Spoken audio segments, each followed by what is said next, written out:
বন্ধুরা, আমরা বাঙালিরা গর্ব করে বলে থাকি আমরা মাছে ভাতে বাঙালি।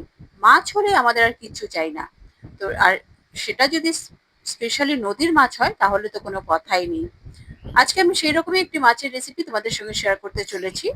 সেটি হলো গুড়জারি মাছের ঝাল রেসিপি। গরম ভাতের সঙ্গে কিন্তু দুর্দান্ত লাগে এই মাছ।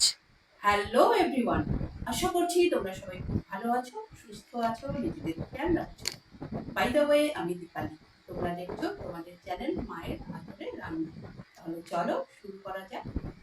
তো দেখো, এর জন্য আমি গুড়জারি মাছ নিয়ে নিয়েছি 5 পিস। ভালো করে কেটে ধুয়ে আমি কিন্তু পরিষ্কার করে রেখেছি মাছ। দেখতেই পাচ্ছ ভীষণই টেস্টি এই মাছ। ইলিশ মাছের সাবস্টিটিউট বলা হয় এই মাছ। এবার আমি নুন এবং হলুদ দিয়ে ম্যারিনেট করে নেব। মাছগুলো কিন্তু ভীষণই নরম, ভীষণই সাবধানে হ্যান্ডেল করতে হয়।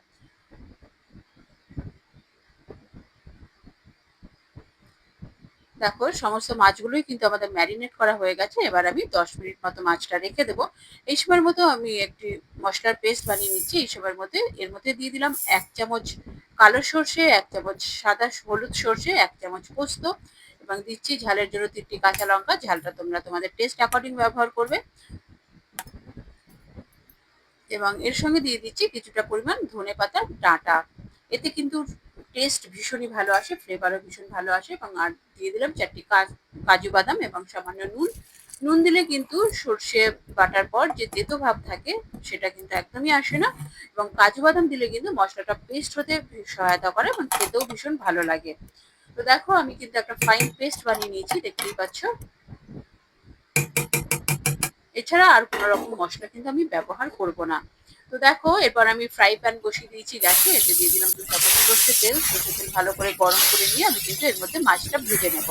হালকা লাল করে আমাদের মাছটা ভাজতে হবে, খুব বেশি কড়া করে ভাজার দরকার নেই। এবং মাছটাকে বেশি উল্টানো পাল্টানোর না হলেই ভালো। মাছটা ভীষণই নরম মাছ। তো দেখো, একটা দিক হয়ে গেছে, আমি কিন্তু এবার উল্টে দিচ্ছি। অপোজিট দিকটা আমি কিন্তু ভালো করে ভেজে নেব।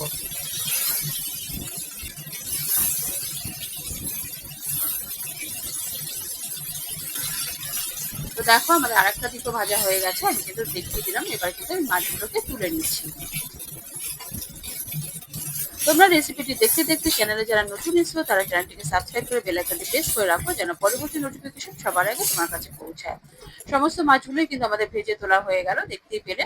এরপর এই তেলেই কিন্তু আমি রান্নাটা কমপ্লিট করবো। এর মধ্যে দিয়ে দিলাম 1/2 চামচ মতো কালো জিরে ফোড়ন। এরপর আমি দিয়ে দিচ্ছি এর মধ্যে আদা এবং টমেটো পেস্ট। আমি এখানে দুটো মিডিয়াম সাইজের টমেটো ব্যবহার করেছি এবং দিয়েছি 1 ইঞ্চি আদার টুকরো। এটাকে ফাইনলি আমি পেস্ট করে নিয়েছি। তো সেটাই কিন্তু আমি প্রথমে কষিয়ে নেবো ভালো করে। তো এর মধ্যে দিয়ে দিচ্ছি আমি 1/2 চামচ হলুদ এবং 1/2 চামচ কাশ্মীরি লঙ্কার গুঁড়ো। দিয়ে আমি কিন্তু টমেটোটা খুব ভালো করে কষিয়ে নেবো। টমেটোর কাঁচা গন্ধ থাকলে কিন্তু গ্রেভিটার টেস্ট একদমই ভালো আসবে না। সেই জন্য টমেটোটা খুব ভালো করে কষিয়ে নেওয়াটা ভীষণই জরুরি।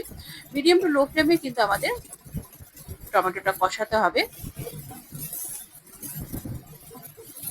তো দেখো, টমেটোটা কিন্তু আমাদের অলমোস্ট কষানো হয়ে গেছে। এবারে প্যান ছেড়ে দিয়েছে এবং তেলটাও কিন্তু রিলিজ হয়ে গেছে। আমি কিন্তু যেহেতু খুব বেশি তেল ব্যবহার করিনি, তো সেই জন্য তেলটা দেখা গেল না। কিন্তু মশলাটা, টমেটোটা খুব ভালো করেই কষানো হয়ে গেছে। এরপর আমি এর মধ্যে দিয়ে দিয়েছি সর্ষে পোস্ত যে আমরা পেস্ট বানিয়ে রেখেছিলাম, তো সেটি দিয়ে দিলাম। এবং সেই বাটি ধুয়ে সামান্য একটু জল আমি ব্যবহার করছি। এবং এই সমস্ত উপকরণ কিন্তু আমি আবারও ভালো করে কষিয়ে নিচ্ছি।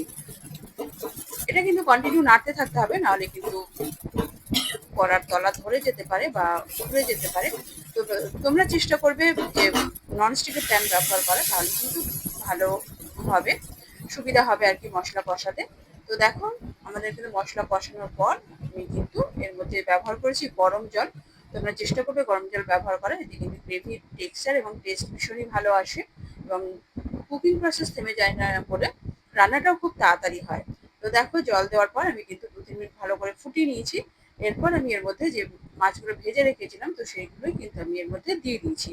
এরপর আমি মিডল ফ্লেমে 5 মিনিট মতো ফুটিয়ে নেব। কোনো রকম ঢাকনা দেওয়ার দরকার নেই, মাছগুলো যেহেতু এমনি সফট।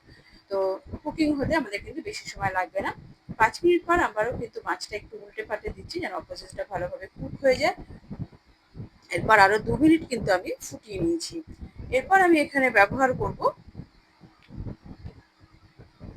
কিছু পরিমাণ ধনেপাতা কুচি এবং কাঁচা লঙ্কা দিয়ে আমি কিন্তু ফিনিশ করব। রান্নাটা। তো দেখো, দুটো চেরা কাঁচা লঙ্কা আমি এর মধ্যে দিয়ে দিলাম এবং সামান্য একটু নাড়াচাড়া করেই আমি কিন্তু এটা সার্ভ করে দেবো। তোমরা রেসিপিটি একবার হলেও ট্রাই করো। এবার আমি এটা সার্ভ করে দিচ্ছি।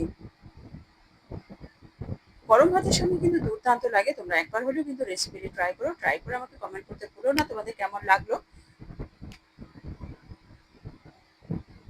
খেতে কিন্তু দুর্দান্ত লাগে। না খেলে কিন্তু তোমরা বিশ্বাসই করতে পারবে না যে এত টেস্টি হতে পারে এই মাছ এভাবে রান্না করলে। রেসিপিটি ভালো লাগলে লাইক করে দিও এবং তোমার প্রিয়জনদের সঙ্গে প্রচুর প্রচুর প্রচুর শেয়ার করো এবং আরও এই ধরনের নিত্য নতুন রেসিপি দেখার জন্য চ্যানেলটির সঙ্গে জুড়ে থাকো। চ্যানেলে যারা নতুন এসেছো তারা চ্যানেলটিকে সাবস্ক্রাইব করে বেল আইকনটি প্রেস করে রাখো যেন পরবর্তী নোটিফিকেশন সবার আগে তোমার কাছে পৌঁছায়। এবং রেসিপিটি যদি ফেসবুক পেজ থেকে দেখে থাকো তাহলে পেজটিকে অবশ্যই ফলো করে রাখার অনুরোধ থাকলো।